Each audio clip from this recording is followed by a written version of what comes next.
Hello, I'm Sarah from the Gwinnett County Public Library. The last couple of years have been very tough. We've had the pandemic, illness, uncertainty. It's been really stressful. And a great way to de-stress is to do some gardening. Now, what could be prettier than butterfly gardening? I'm going to share with you today some of the plants that I've grown in my Georgia garden that are super easy to grow, easy to obtain either on the internet or from your local hardware store or from your local nursery, and they thrive on neglect. I am, if nothing else, a lazy gardener. I like to take a packet of seeds, sprinkle them in the ground, water them in, and just let them get on and do their thing. Same with plants. Plant them, water them, and hopefully they'll come back year after year. That's my type of gardening. And I like to attract butterflies. So let's talk about zinnia. Oh, zinnia are so rewarding to grow. They're so easy. Buy a packet from the hardware store or a DIY centre, plant nursery, or of course online. Open the packet up where you want the zinnia to grow and sprinkle the seeds. It's that easy. If it gets really hot, I do water a little bit, but to be quite frank, I haven't done that in years. And the lovely rewarding thing about zinnia is they come back year after year. In fact, I have a patch of zinnia that I've been growing for about 12 years in the same spot. They self-set, lovely plant to grow. And they attract absolutely everything. Now, zinnia generate these dry seed heads, which you can just pull off the plant, scrunch up and scatter the seeds where you want them to come up next year, and they will grow. You can also save the dry seed heads and put them in an envelope. Don't put them in a plastic bag, they'll rot. But you can keep the seeds for next year and plant them again. They're really sturdy. Lantana is a wonderful plant to grow in Georgia to attract butterflies. They are so colourful, and the varieties of lantana come in all sorts of different colours. It's just charming. My favourite is the orange lantana called Lantana Camara Miss Huff. This one is a winter hardy lantana and will survive most Georgia winters. It will die back and you'd cut the dry sticks off in the winter, but it'll come back up again in the spring. Now, the only way I know to kill this plant is to fertilise it. It likes poor soil. So you pop it into the ground, water the plant in, and just let it get on with it. It is wonderful. Cypress vine grows very, very well in Georgia. In fact, I've seen it in local parks growing wild. It comes in red, orange, and white flowers. And you can just get a packet from the local nursery or online. Now, it does like to grow, so I provided a trellis for it to grow up. And in this picture, you can see how the trellis actually has been bent in half with the weight of the flowers. So it does grow really easily. It comes back each year. You might spend a little time pulling it out, but it comes up very easily. It's not a problem to have in your garden. I've had a lot of success growing black-eyed Susans. This is a fast-growing vine that needs a stand or trellis to support the plant. They are not considered invasive, but they do spread if not kept in check. They survive as perennials in Georgia, and they really attract butterflies. I like to grow them near my vegetable patch because they attract pollinators to my vegetable garden. Sedum plants are super easy to grow in Georgia. They have thick fleshy leaves and lots of small flowers which attract pollinators. The fleshy leaves sometimes will drop to the ground and will produce more plants. I have had this plant growing in my garden for over 20 years and I do nothing at all to it. It's one of my favourites because it's no effort at all. Very easy plant to grow.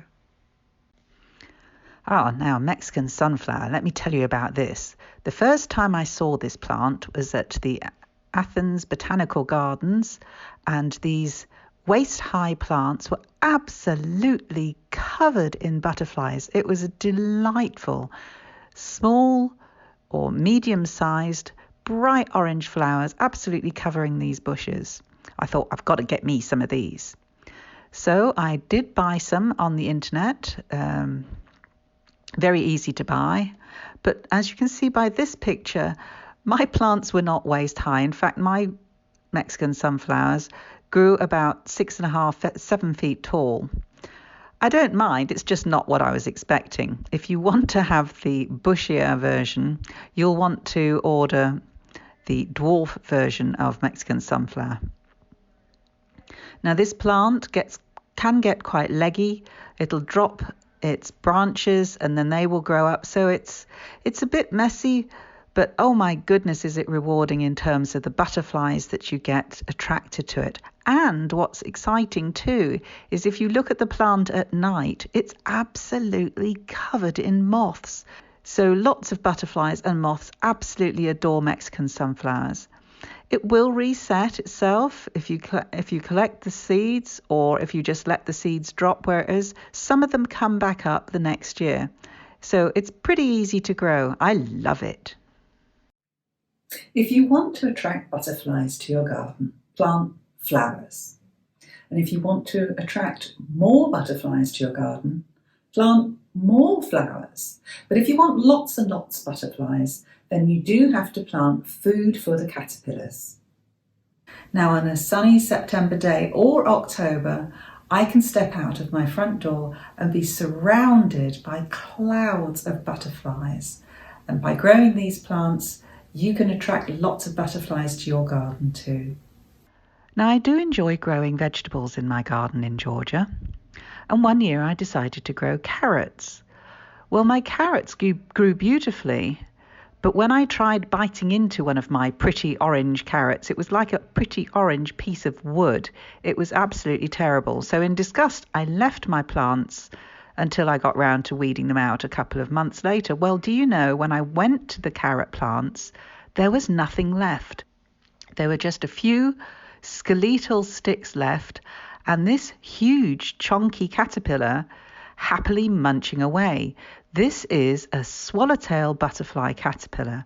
I was absolutely thrilled to find out that they love parsley and they love carrots. So every year I plant carrots in my garden, but it's for the caterpillars. I grow passion flowers.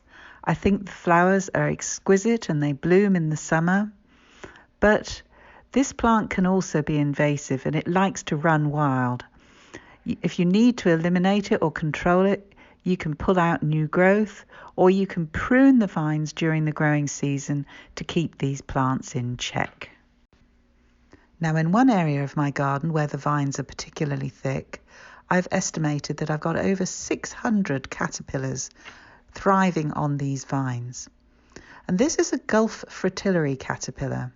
He's bright orange with these black spines. He looks pretty scary, but he doesn't sting if you pick him up. He is a poisonous caterpillar, but only to birds if they eat him, hence the warning orange colours and black spines. Now, I have so many of these caterpillars in my garden, I'm able to observe their life cycle. Here you've got one hanging upside down. He's starting to pupate. He's starting to lose his bright orange colour and harden. He's in the classic J shape. Once he's dried out, he looks like an old leaf, and he'll last in a pupa form for up to 3 weeks. Then the new Gulf fritillary will emerge and will sit on the pupa for a couple of hours, drying his wings. And I'm delighted to share these pictures with you. As I say, he doesn't sting, but he looks very scary. The great spangled fritillary is very similar as the Gulf fritillary. It's just a lighter colour, orange, yellowy brown butterfly, similar size, and they also really thrive on the passion flower. Now, I like to grow pipevine in my garden to attract pipevine butterflies. Pipevine is, of course, a vine-like structure. It needs support to grow. And the butterflies will lay eggs on the vine, producing these large, dark caterpillars with spines and orange spots. The butterfly is dark, very similar to the eastern swallowtail dark form butterfly. In fact, they're mistaken for each other.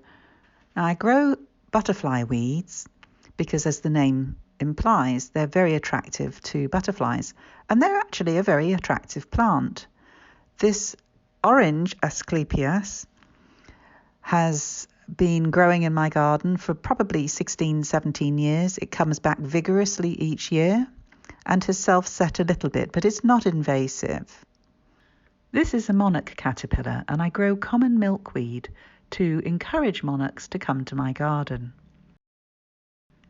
I've been lucky enough to watch the progression of the caterpillars growing, pupating, and I was hoping to watch a butterfly emerge from its chrysalis, but of course I missed that event.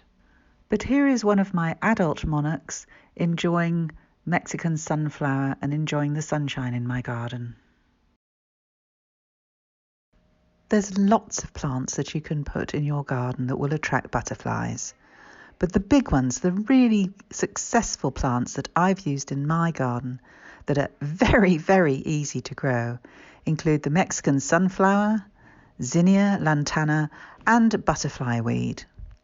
And of course, if you want to attract more butterflies and pollinators to your garden, then you have to plant things that the caterpillars are going to be able to munch on.